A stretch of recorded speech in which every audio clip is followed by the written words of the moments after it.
لي سواه ودمع يسيل على السلام علیکم ورحمۃ اللہ وبرکاتہ۔ ریڈیو HRDF میں خوش آمدید۔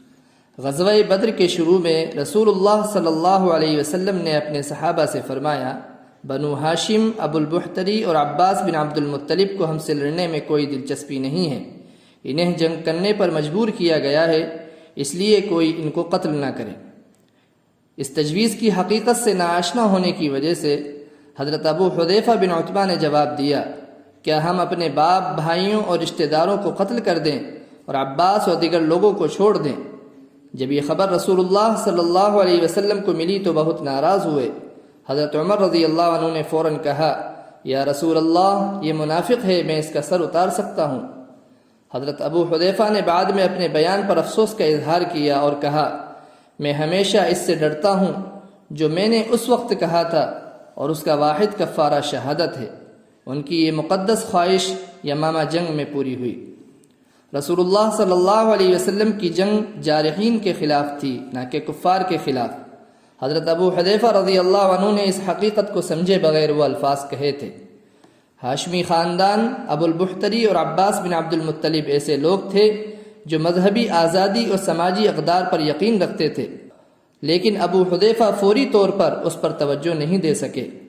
ہاشمی قبائل ان لوگوں میں شامل تھے جنہوں نے کعبے کے قریب رسول اللہ صلی اللہ علیہ وسلم کی حفاظت کا عہد کیا اور آپ کے ساتھ 3 سال تک شعبہ ابی طالب میں بھوکے رہے اور قریش کے بائیکاٹ کو قبول کیا۔ ابو البختری کا شمار کعبے میں قریش کی طرف سے جاری بائیکاٹ کے نوٹس کو پھاڑ کر پھینکنے والوں میں ہوتا تھا۔ انہوں نے ابو جہل سے بھی سوال کیا اور اسے کوڑے مارے جس نے رسول اللہ صلی اللہ علیہ وسلم کے گردن پر اونٹ کی اوجڑی رکھنے کا حکم دیا تھا۔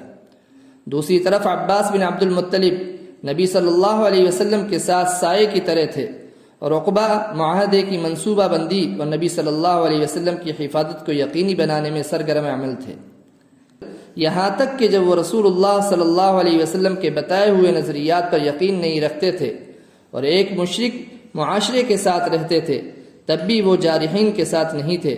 تاہم قریش کے دباؤ میں ابو البختری بدر کی جنگ میں گئے، اس کے بعد وہ حریفوں میں سے ایک بن گئے، جس کی وجہ سے وہ اس جنگ میں مارے گئے۔